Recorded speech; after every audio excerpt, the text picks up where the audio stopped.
This podcast is about organizing intermediary metabolic pathways by asking 5 distinct questions about each of them.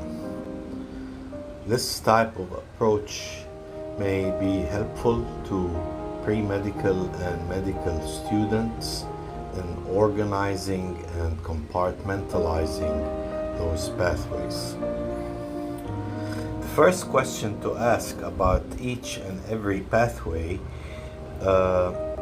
is, what is it for? Knowing what the purpose of that pathway helps you give meaning to that pathway and help you appreciate its significance to cellular function. Second important question is, where does it occur? And the where is a two-part question.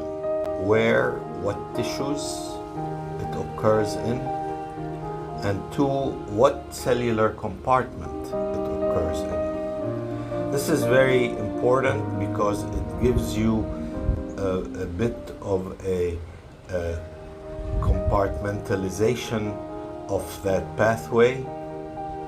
Let's say ketone body synthesis only occurs in the liver, so that's an important compartment to remember when you think of ketone bodies. Third important question is, what is the energy output or input into that pathway?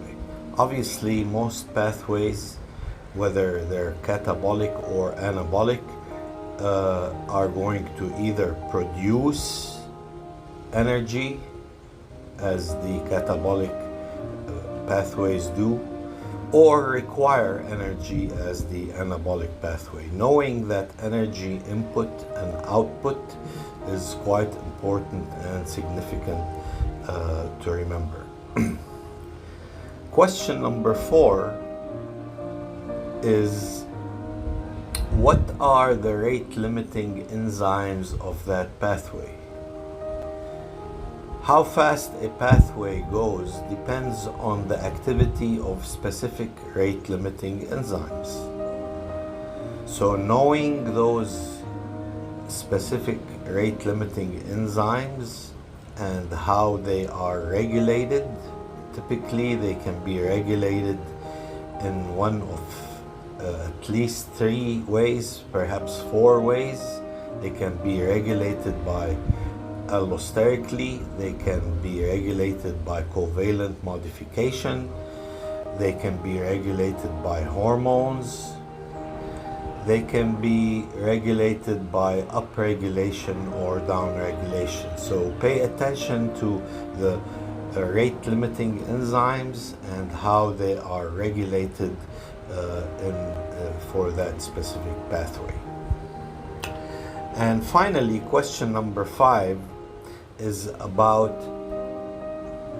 any clinically relevant details that you want to focus on. Are there inherited enzyme deficiencies relevant to that pathway? Are there specific vitamin requirements for that pathway? Those are very important questions about the clinical relevance of specific requirements for each and every